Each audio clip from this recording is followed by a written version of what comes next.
স্বাগত ডিবিসি সংবাদে আপনাদের সাথে আছি আমি ইশরাত জাহান উর্মি। নতুন আরোপিত ভ্যাট শুল্ক প্রত্যাহারের দাবি জানিয়েছেন বিএনপি মহাসচিব মির্জা ফখরুল ইসলাম আলমগীর।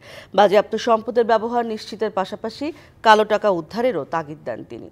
সকালে গুলশানে চেয়ারপারসনের কার্যালয়ে সংবাদ সম্মেলনে এসব কথা বলেন তিনি। সরকারের অদক্ষতা ও সমন্বয়হীনতা মানুষের দুর্ভোগ বাড়িয়ে দিচ্ছে বলে অভিযোগ করেন বিএনপি মহাসচিব।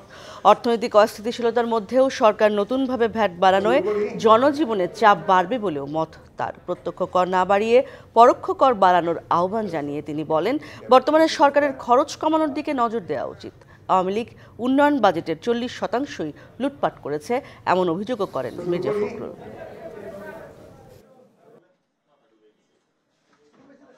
দেশের অর্থনীতি কার্যত ভেঙে পড়েছে। এমন বাস্তবতায় দেশের অর্থনীতিকে স্বাভাবিক ও গতিশীল অবস্থায় ফিরিয়ে নেওয়া অবশ্যই একটি বড় চ্যালেঞ্জ। কিন্তু অত্যন্ত উদ্বেগের বিষয়, বর্তমান অন্তর্বর্তী সরকার এই চ্যালেঞ্জগুলোকে কার্যকরভাবে মোকাবেলা না করে একটি অর্থনৈতিক গঠনের ভিত্তি তৈরির দিকে মনোযোগ না দিয়ে চলতি অর্থ বছরের মাঝপথে হঠাৎ করে ভ্যাট শুল্ক বৃদ্ধি করল, যা সহজ কিন্তু জনগণের জন্য কল্যাণকর নয়। অবিবেচকের মতো ভ্যাট বাড়ানো হয়েছে বলে অভিযোগ করেছেন বিশিষ্ট অর্থনীতিবিদ ও শ্বেতপত্র প্রণয়ন কমিটির প্রধান দেবপ্রিয় ভট্টাচার্য। প্রত্যক্ষ কর বাড়ানোর বিষয়ে কোনো গুরুত্ব দেওয়া হয়নি বলে স্পষ্ট জানান তিনি। শনিবার সকালে রাজধানীর আগারগাঁও বিআইসিসিতে শ্বেতপত্র প্রণয়ন কমিটির 2024-এর সিম্পোজিয়াম অর্থনৈতিক ব্যবস্থাপনা, সংস্কার ও জাতীয় বাজেট নিয়ে সেমিনারে অংশ নিয়ে তিনি আরও বলেন, অন্তর্বর্তী সরকারের আমলে প্রাতিষ্ঠানিক ও প্রশাসনিক সেক্টর বেশি মনোযোগ পাচ্ছে। বলেন, অর্থনৈতিক সংস্কারে কোনো মনোযোগ নেই সরকারের।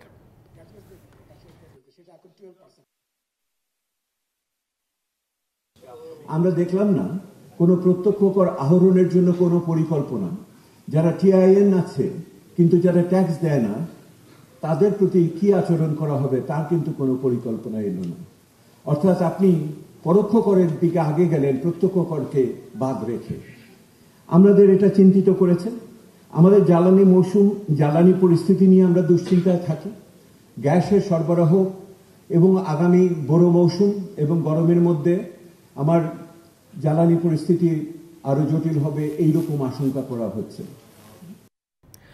জুলাই ঘোষণাপত্র বাস্তবায়নে গণ অভ্যুত্থানে অংশ নেওয়া রাজনৈতিক দল সহ অংশীজনদের অভিমত নেওয়া হচ্ছে। প্রধান উপদেষ্টার প্রেস উইং থেকে এক খুদে বার্তায় এ তথ্য জানানো হয়েছে।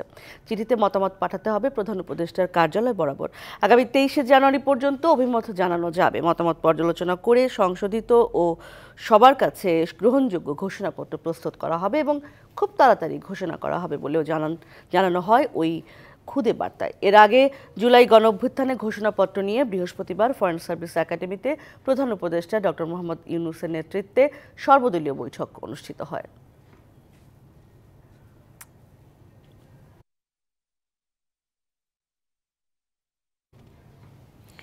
পূর্ণাঙ্গ তথ্য না পাওয়ায় জুলাই হত্যাকাণ্ড নিয়ে এখনো প্রতিবেদন দিতে পারেনি জাতিসংঘের তদন্ত দল। পররাষ্ট্র মন্ত্রণালয় বলছে, জাতিসংঘ ফ্যাক্ট ফাইন্ডিং মিশনকে স্বরাষ্ট্র মন্ত্রণালয়ের মাধ্যমে সব তথ্য দেওয়া হয়েছে। আন্তর্জাতিক সম্পর্ক বিশ্লেষকরা বলছেন, জুলাইয়ে মানবাধিকার লঙ্ঘনের ঘটনায় জাতিসংঘের এই তদন্ত প্রতিবেদন বিশেষ গুরুত্ব বহন করে। অন্তর্বর্তী সরকারের আহ্বানে কয়েক দফা বাংলাদেশে আসে জাতিসংঘের তদন্ত দল। জুলাই আগস্টে ছাত্র জনতার ওপর সরকারি বাহিনীগুলোর মানবাধিকার লঙ্ঘনের ঘটনা তদন্ত করে। তবে আইন শৃঙ্খলা রক্ষাকারী কয়েকটি সংস্থা থেকে পূর্ণাঙ্গ তথ্য না পাওয়ার কথা জানা যায়। ডিসেম্বর বা জানুয়ারির শুরুতে প্রতিবেদন জমা দেওয়ার কথা থাকলেও তাই নির্দিষ্ট সময়ে তা দিতে পারেনি তদন্ত দল। আন্তর্জাতিক সম্পর্ক বিশ্লেষকরা বলছেন, মানবাধিকার লঙ্ঘনের আসল সত্য জানতে দোষীদের বিচারের মুখোমুখি করতেও এই প্রতিবেদন গুরুত্বপূর্ণ ভূমিকা রাখবে। হত্যাকাণ্ডের মধ্য দিয়ে তো মানবাধিকারটা লঙ্ঘিত হয়েছে। কাজে সেই বিবেচনায় আমি মনে করব যে সরকারের দিক থেকে, সরকারের সর্বোচ্চ পর্যায় থেকে এই বিষয়টাতে মনোযোগী থাকা বাঞ্ছনীয়। প্রেক্ষাপট কি ঘটলো এবং কারা দায়ী সেগুলো সুনির্দিষ্টভাবে কিন্তু আপনার ডকুমেন্ট করে তৈরি করতে হবে। এখন তাদেরকে যদি আমরা তথ্যপত্র দিয়ে সহায়তা না করতে পারি তাহলে তো জিনিসটা সামনে এগোবে না। একটা রিপোর্টের উপর যেন ভিত্তি না করা হয় এবং একাধিক রিপোর্ট যেন চিন্তা করা হয়। কারণ হচ্ছে যে জিনিসটা হলো ইতিহাসের একটা অংশ হিসাবে এটা থাকবে। আমি মনে করি যারা ইতিহাস বা যারা রাজনীতি করবেন তাদের জন্য সুবিধা হবে। পররাষ্ট্র মন্ত্রণালয়ের মুখপাত্র রফিকুল আলম জানিয়েছেন, গত সপ্তাহেই জাতিসংঘকে সব তথ্য দেয়া হয়েছে, তবে তারা কবে প্রতিবেদন দেবে সে সময়সীমা জানানো যাচ্ছে না এখনই। আমরা স্বরাষ্ট্র মন্ত্রণালয় হতে তথ্যসমূহের অপেক্ষায় ছিলাম, আমরা সেগুলো পেয়েছি এবং তা জাতিসংঘের কাছে প্রেরণ করা হয়েছে। জাতিসংঘ আমাদের কাছ থেকে ইনপুট পাওয়ার পরে তাদের নিজস্ব একটা খসড়া তৈরি করবে। সেই খসড়া তৈরি করতে কীরকম সময় লাগবে সেই রকম কোনো তথ্য তারা আমাদের কাছে দেয়নি, সুতরাং কোনো টাইমলাইন এই মুহূর্তে আমরা প্রেডিক্ট করতে পারছি না।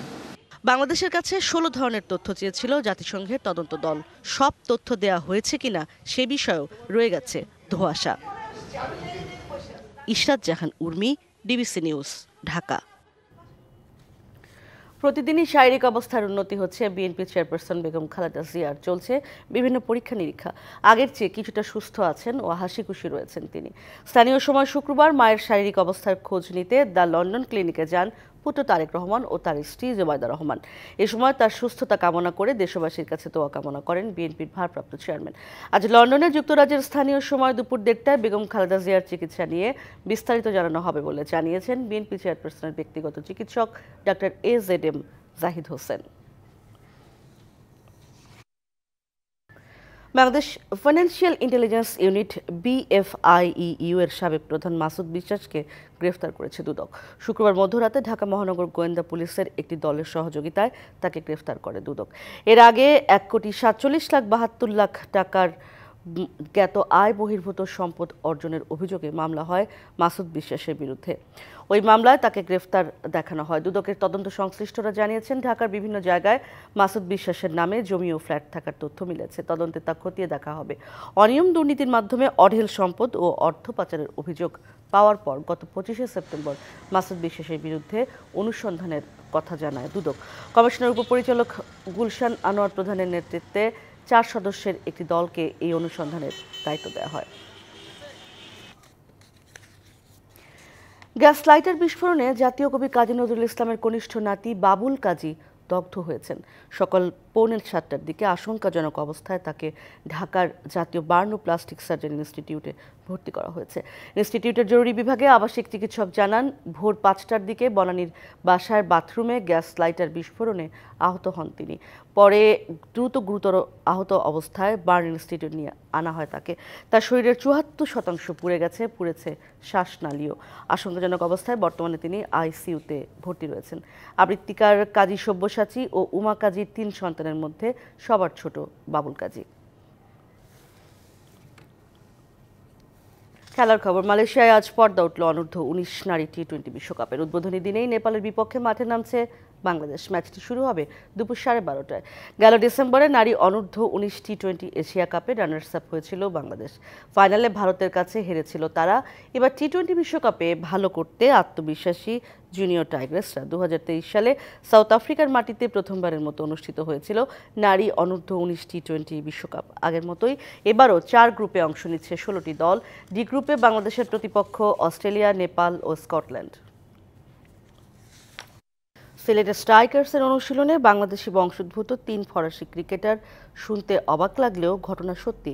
বিপিএলে সিলেটের সাথে অনুশীলন করতেই সুদূর ফ্রান্স থেকে ছুটে এসেছেন সাফকাত, মাসজিদ ও তানভীর নামের এই 3 ক্রিকেটার। ফ্রান্সের হয়ে খেললেও তাদের স্বপ্ন একদিন বাংলাদেশের জার্সি গায়ে জড়ানোর। ডিবিসি নিউজকে তাদের স্বপ্নের কথা জানিয়েছেন এই 3 ক্রিকেটার। ফ্রান্সের জার্সি গায়ে অনুশীলন, আবার ফুটবল নিয়ে ছোটাছুটি। দেশের নাম দেখে ফুটবলার মনে হওয়াই স্বাভাবিক, তবে এরা সবাই ক্রিকেটার। ছুটে এসেছেন ফ্রান্স থেকে, অনুশীলন করছেন বিপিএলের দল সিলেট স্ট্রাইকার্সের সাথে। সিলেট জার্সিতে তাদের দেখার পর ঘটনা আরও পরিষ্কার। নাম শাফকাত জামান, 2023 সালের ফ্রেঞ্চ কাপের সেরা ব্যাটার। সবে মাত্রই খেলে এসেছেন অনূর্ধ্ব-19 বিশ্বকাপ ইউরোপিয়ান অঞ্চলের বাছাই পর্ব। আইডল মানেন সাকিব আল হাসানকে। কোনো সময় এরকম সুযোগ পাইলে 1 সেকেন্ড আমি চিন্তা করবো না, বাংলাদেশে আসবো, বাংলাদেশের পতাকাটা রিপ্রেজেন্ট করবো, এন্ড হচ্ছে বাংলাদেশের জার্সিটা গায়ে পরবো। আমার আইডল হচ্ছে, একজনকে বললে সাকিব আল হাসান, আর কোনো কথা হবে না। ওর অ্যাগ্রেশনটা নিতে চাই আমি, খেলার মাঠের অ্যাগ্রেশনটা, এটা আমার লাগবেই। বাংলাদেশের ক্রিকেটীয় পরিবেশ প্রত্যেকেরই মনে ধরেছে। সিলেটের নামি দামি ক্রিকেটারদের সাথে অনুশীলন করে শিখছেন অনেক কিছুই। স্বপ্নবাজ ক্রিকেটার মাসজিদ নিজেকে দেখতে চান অনেক উঁচুতে। বাংলাদেশের ক্রিকেট এখন আগের থেকে, আগে একটা সময় যেরকম ছিল, এখন আরও ডেভেলপ করছে। সেই চ্যালেঞ্জ আপনার কি মনে হয় যে আপনি আপনার ক্যালিবার দিয়ে কখনো উত্তরে যেতে পারবেন? ইনশাল্লাহ। আমার আইডল যেভাবে বলতো, মানুষ এমন স্বপ্ন দেখবে মানুষ যাতে হাসে, কিন্তু সেটাই তোমার পূরণ করতে হবে। আরেক ক্রিকেটার তানভীর পেস বোলিংয়ের সাথে করেন ব্যাটিংও। তানজিম সাকিব টপলিদের সাথে সময়টা জমেছে বেশ। তানজিম সাকিব ভাই, তারপর টপলিও, ওনাদের বোলিং দেখছি, ওনারা কীভাবে বোলিং করে, আর টপলিকে জিজ্ঞাসা করছি কীভাবে বোলিং করলে কীভাবে, উনি আমাকে বলছে। কথায় আছে স্বপ্ন দেখলে বড় কিছুরই দেখতে হয়। আবারও কখনো সুযোগ পেলে নতুন কোনো স্বপ্নের খোঁজে তারা ছুটে আসতে চান বাংলাদেশে। Shahriar Hossain, DBC news desk. DBC সংবাদে এই ছিল এখনকার মতো। ডিবিসি নিউজের সংবাদগুলো পড়তে ভিজিট করুন dbcnews.tv আর ভিজিট করুন ডিবিসির ফেসবুক পেজ এবং ইউটিউব চ্যানেল। ডিবিসির সঙ্গে থাকুন।